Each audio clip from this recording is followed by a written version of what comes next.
আসসালামু আলাইকুম ওয়া রাহমাতুল্লাহ। আশা করি সবাই ভালো আছেন। আজকে দুই তিনটা কথা বলবো, না বলে থাকতে পারতেছি না।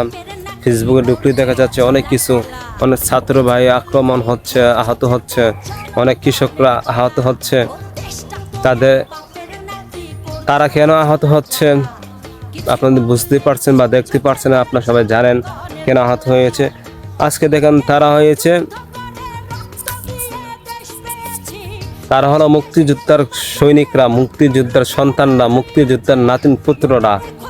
যখন মুক্তিযোদ্ধারা বিছনায় ঘোরাঘুরি করে তাদের আশেপাশে কাউকে দেখা যায় না, যখন মুক্তিযোদ্ধা কান্না করে বিছনাতে বসে পড়ে, যখন তাদের কোনো স্বার্থ সমূহ আসে, তাদের চাকরির সময় আসে, তাদের কোনো সাইনের দরকার আসে, বলা হয় আমি মুক্তিযোদ্ধার সন্তান, মুক্তিযোদ্ধার নাতিন পুত্র, মুক্তিযোদ্ধা এরকম তেরকম কথা বলে বলে তারা চাকরির চাইন বা অন্য কিছুর জন্য তারা সরকার থেকে অনেক কিছু নিয়ে রাখে। আর আমরা এখন কৃষকের সন্তান, আমরা হয়ে গেলাম জঙ্গি, আমরা হয়ে গেলাম কি রাজাকার। দাবির জন্য মাঠে নামলাম, দাবির জন্য রাস্তায় নামলাম, এখন আমরা রাজাকার।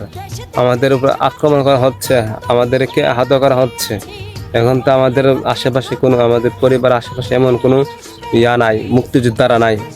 এখন কি আমরা রাজাকার হয়ে গেলাম। হাই দেশ, এই কৃষকের কারণে তোমরা দুটা ভাত, দুটা চাউল পেটে ভিতরে দিতে পারো। কৃষকের জন্য তোমরা আজকালকার রাস্তার মধ্যে হাঁটতে পারতেছ। এই কৃষকের বুকে লাথি মেরে তোমরা এখন চাইতেছ কি করতে? স্বাধীন, কি সুন্দরভাবে দেশ চালাইতে না? কত শত কৃষকের উপর আক্রমণ করা হচ্ছে। এখন দেখেন কত বোনদের উপর আক্রমণ করা হচ্ছে, কত ভাইদের উপর আক্রমণ করা হইতেছে। এখন আমরা কৃষক বলে তাই এখন তো তারা আমাদের উপরে নাম পালিয়েছে আমরা রাজাকার। ইতিহাস যদি টান দেয় বা ইতিহাস যদি খুলে নেই, অবশেষে দেখা যাবে তোরই রাজাকার ছিড়ি, রাজাকার আসস, রাজাকার হয়ে তোরা এই দেশটাকে নষ্ট করতেছস।